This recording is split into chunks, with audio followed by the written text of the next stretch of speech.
Bonjour tout le monde, mon nom est Daniel Lafrance, bienvenue à un autre tutoriel After Effects. Aujourd'hui, ce qu'on va voir ensemble, c'est l'approche caméra 3D pour être capable de placarder une texture comme celle-là ici en effets spéciaux. Ça a été une demande d'un de mes abonnés cette semaine, je lui ai répondu sur un message, mais pour que ce soit plus clair, j'ai décidé de faire un tutoriel sur ce sujet-là aujourd'hui. Ça peut servir à plusieurs personnes. Donc, ce qu'on va faire tout de suite, on va commencer avec une nouvelle composition. Notre composition, on va l'appeler caméra ou approche caméra tout simplement. Maintenant, on va aller chercher la vidéo, on va l'intégrer dans notre composition. Ensuite, on va la couper pour garder seulement la portion qui nous intéresse. On va garder, disons, à partir d'ici. On va faire B sur notre clavier pour amener notre zone de travail ici. On va avancer jusqu'ici, puis on va faire N pour amener notre zone de travail ici. Donc B c'est pour beginning, N c'est pour end. On va raccorder la composition en zone de travail, puis là on a seulement la portion qui nous intéresse. Première chose qu'on va faire, c'est précomposer ce métrage-là. Pourquoi je le précompose? C'est pour appliquer des effets sur le métrage, puis que l'approche caméra n'ait pas à les calculer pendant qu'elle travaille. Donc, on va tout simplement ouvrir cette composition-là maintenant. On va retrouver notre métrage. Pour aider au tracking, ce qu'on fait, on va tout simplement ajouter un peu de netteté puis de contraste à tout ça. Donc, la chose à faire, c'est qu'on va cliquer dans les effets ici de notre métrage. Avec le bouton de droit, on va aller dans correction colorimétrique. On va y ajouter une courbe. On va ajouter un peu de contraste pour donner plus de définition à travailler pour notre tracking. Donc, c'est plus facile quand il y a plus de contraste. Et quand l'image est plus nette, donc on va tout simplement ajouter de la netteté. On va aller à plus net. Et on va bouger ça un peu. Puis là, on voit ici qu'on a donné beaucoup plus de définition là, au contour. Donc, pour le tracking, ça va se faire beaucoup plus facilement. Donc, on revient dans notre composition approche caméra. Là, on voit que notre métrage a été retouché. Mais comme on va appliquer ça sur la précomposition, ça ne sera pas affecté pour le calcul. On va cliquer avec le bouton de droit sur notre précomposition ici. Et on va tout simplement faire approche caméra. Là, on va la laisser travailler et je vous reviens dans quelques secondes. Et voilà, notre tracking est fait. Alors, ce qui reste à vérifier avant quoi que ce soit, c'est aller dans nos réglages avancés ici et regarder notre pourcentage d'erreur moyen qui est à 0.57 pixels. Donc, en bas de 1 pixel, on a un excellent tracking. Quand on passe notre souris au-dessus des points, on voit que là, on a toutes sortes d'angles. Exemple, si on voulait mettre quelque chose au plancher, on pourrait aller chercher ce qui est le mieux pour le plancher, comme exemple ici. Mais là, on veut placarder quelque chose sur le mur. On va diminuer la taille un peu de notre cible là, pour que ça soit plus facile à visualiser. Puis on voit ici que la cible a l'air parfaitement collée au mur. Donc, ce qu'on veut faire, c'est appliquer une autre texture. Donc, ce qu'on va faire, on va créer un solide et une caméra. Et voilà, là, notre solide est créé. Donc, si on veut voir si notre tracking tient bien la route, ce qu'on va faire, on va se donner des points de référence. On en a un ici qui est tout près, là. Puis on a notre texture ici qui est tout près de notre solide. Donc on va tout simplement avancer notre curseur, puis on va vérifier est-ce que le solide reste bien en place. Donc s'il reste bien en place, ça veut dire que le tracking est parfait. Donc on va pouvoir appliquer notre texture où on veut avec cet angle-là. Donc, si je veux appliquer ma texture, exemple ici, au-dessus du trou, comme je l'avais fait avant, je vais tout simplement déplacer mon solide. Pour le déplacer, je vais simplement prendre les flèches sur les axes pour ne pas briser là, la position où il est dans la troisième dimension. On va tout simplement le remonter comme ça ici et l'amener ici. Ça va nous donner notre espace, notre position. On peut aussi le positionner en rotation. Là, on va chercher nos outils de rotation. On s'assure d'être sur l'axe Z. Et là, on peut le pivoter sur son axe comme ça pour le mettre, disons, droit avec le mur. Là, on a une position parfaite. Si on veut s'assurer que rien n'a bougé et que tout est encore en place, on va tout simplement regarder notre calque, puis on voit là qu'il se tient à la même distance du trou ici et de toutes les textures qu'il y a en arrière, donc il est complètement fixe sur le mur. Alors, ce qu'il nous reste à faire, c'est d'importer une texture. Donc, on va aller dans notre projet, on va aller dans les images, on va prendre le bandeau Google pour mon entreprise, les productions imaginées, qu'on va mettre ici. On va le mettre en 3D, bien sûr. Et on va tout simplement faire P pour sortir les positions. On va faire la même chose pour le solide. Et là, ce qu'on va faire, on va copier les positions du solide en sélectionnant les positions. On va faire CTRL-C. Et on va coller ça sur la position de mon image. Là, ce qu'il me reste à faire, c'est tout simplement faire disparaître ça. On va aller ensuite de ça faire S pour la taille. On va ajuster la taille de notre poster. On peut ajuster aussi son angle sur le mur. Voilà. Pas obligé d'être droit, là. C'est quelque chose qui est vieux dans le temps. Et là, on va s'approcher, puis là, on va voir que parmi les textures du mur, mon poster est bien fixe, il bouge pas, etc. Donc, le tracking est parfait. J'ai mis mon titre où il voulait. Il me reste seulement à l'intégrer dans la scène. Donc, première chose qu'on va faire, on va retourner dans notre précomposition. Et là, on n'a plus besoin de nos effets. On va tout simplement les sélectionner. Appuyer sur supprimer et revenir dans notre composition. Puis là, on voit là qu'on a exactement ce qu'on a besoin. Tout est à la bonne place. Il n'y a rien qui bouge. Donc, ce qu'on va faire, on va tout simplement ajuster notre calque pour qu'il soit dans la scène. Là, on va lui mettre un peu d'effet dessus. Donc, première chose qu'on va faire, on va aller en opacité. Puis, on va baisser l'opacité un peu pour voir le décor en arrière. Là, on va le tasser un petit peu pour que ça soit beau. Là, j'ai pas aimé ce que j'ai fait. Je veux seulement le bouger sur l'axe X. Et voilà. Là, on va appliquer des masques pour peut-être avoir le trou dans notre image. On va le mettre un petit peu par ici. Que ce morceau-là ici soit disparu. Puis la même chose avec ce morceau-là ici. Donc, on va commencer par appliquer les masques. On va prendre notre plume ici. Là, on va zoomer. On va appuyer sur la barre d'espace pour amener notre image au centre ici. Et là, on va faire notre premier masque. Sommairement, pas nécessairement précis. Autour de notre trou.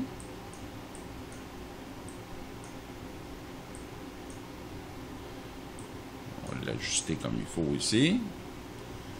Et voilà. On va aller dans les options du masque, on va faire inverser. Parce que c'est le trou qu'on veut garder. Puis là, on peut faire MM pour sortir toutes les caractéristiques qu'on peut changer du masque. Et là, on peut mettre, disons, une dizaine de pixels. Et on va tout simplement jouer avec la grandeur de notre masque ici. On va se créer un deuxième masque. Donc, on va juste sélectionner ça ici. On va faire un masque ici qui va nous amener à enlever cette portion.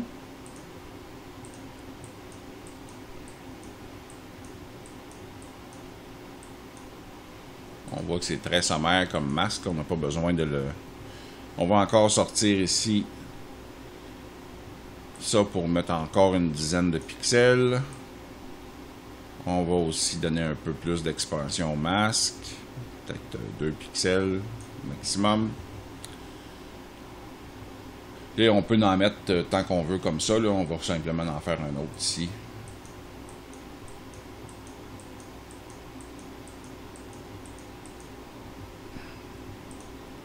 On va inverser lui aussi.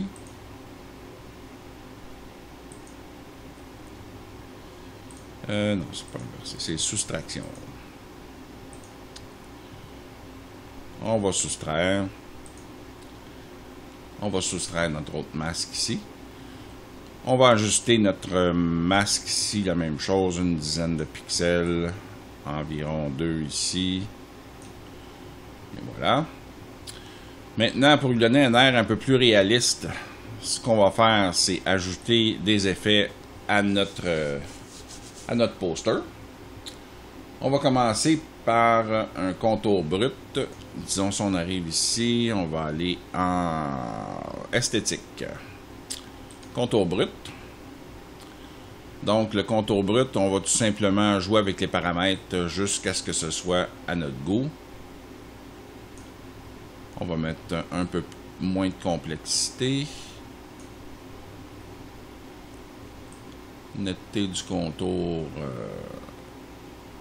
on peut en mettre un peu moins. On peut même rajouter, on peut même le doubler cet effet-là pour en mettre un peu plus comme ça. Et voilà. Ça nous permet d'aller un peu plus loin que la limite de notre premier effet. On va mettre après ça une teinte ou une courbe. Tiens, on va mettre une courbe, on va mettre un peu moins de saturation.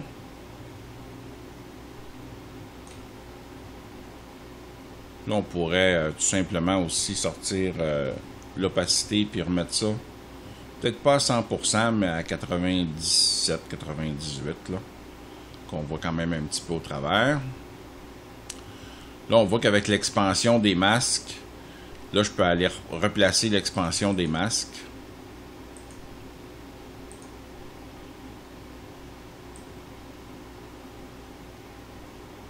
Pour que ça... Je peux peut-être aller un peu intense avec mon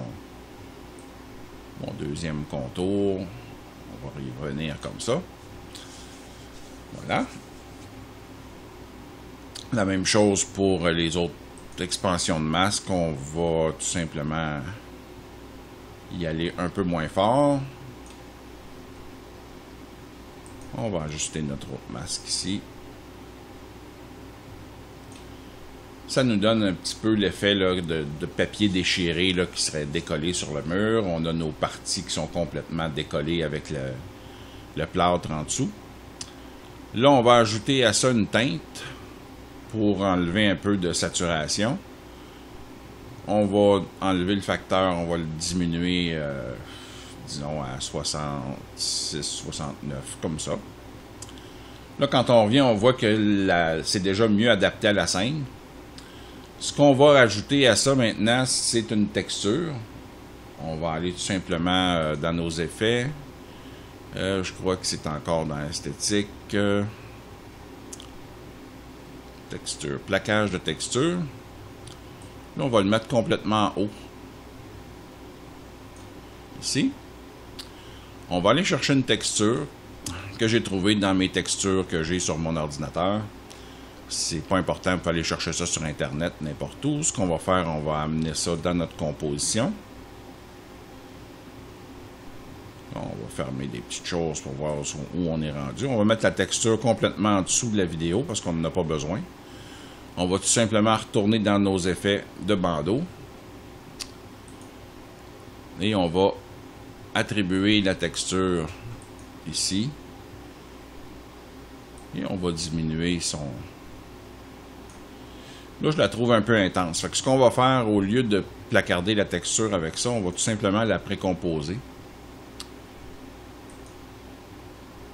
On transfère tous les attributs. On ouvre notre composition de la texture.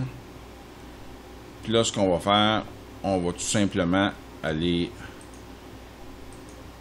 doubler l'échelle. On va le mettre à 200. Puis on va regarder les détails qu'on veut avoir. Disons comme ça. Et on va retourner en approche caméra. Puis là, on voit que notre texture est un peu moins intense. Maintenant, pour l'ajuster encore de façon plus précise, ben là, on peut mettre moins de contraste. On peut changer l'angle de la lumière, qui va nous donner une texture différente. Disons comme ça ici. Encore un peu moins de contraste. Comprenez l'idée, de toute façon, vous jouez avec les paramètres jusqu'à temps que ça soit à votre goût. Et quand on regarde notre scène finale, ben on a une scène qui intègre parfaitement le poster à sa place, qui a l'air complètement intégré. Les couleurs sont encore un petit peu intenses pour la scène. De toute façon, on a nos ajustements qu'on peut, avec lesquels on peut travailler. Voilà, la courbe, on peut aller désaturer le bleu, exemple. On va y enlever du bleu un petit peu. Ça va s'intégrer un peu mieux à la scène. Donc, c'est à vous de jouer avec les paramètres là, pour que ça s'intègre comme il faut. Mais l'idée est que le motion tracking 3D, la caméra, l'approche caméra qu'on a dans After Effects, ben, c'est de précomposer notre métrage pour pouvoir y donner plus de contraste, de netteté. Puis vous voyez, il n'y a rien qui bouge, tout est à sa place, tout est bien centré. On peut donner des effets comme ça, on peut remplacer des textures, remplacer des cadres, remplacer des écrans. C'est toute la même fonctionnalité, c'est toute la même façon que ça fonctionne. Donc, c'était le tutoriel aujourd'hui. J'espère que vous avez apprécié et que ça vous a appris quelque chose. Si vous avez aimé la vidéo, ben, mettez-moi un pouce en l'air. Si vous avez beaucoup aimé cette vidéo-là, ben, partagez-la avec vos amis, partagez ma chaîne. Abonnez-vous si ce n'est pas déjà fait à ma chaîne. Suggérez aux autres personnes de me suivre et de s'abonner, parce que plus je vais avoir d'abonnés dans ma chaîne, ben, plus je vais être motivé pour faire d'autres tutoriels. N'hésitez pas à me faire des demandes spéciales non plus, comme d'autres abonnés ont fait, puis c'est pour ça que j'ai fait cette vidéo-là ce matin. Et je suis en train de travailler là, pour la version 2015, là, de faire une espèce de review. Puis en même temps, je vais faire aussi des tutoriels pour débutants, donc qui vont partir vraiment de la base d'After Effects là, pour se rendre jusqu'à quelque chose de plus complexe avec le temps. Donc j'espère que ça vous a plu, puis pour ma part c'est tout. Je vous souhaite un très bon week-end.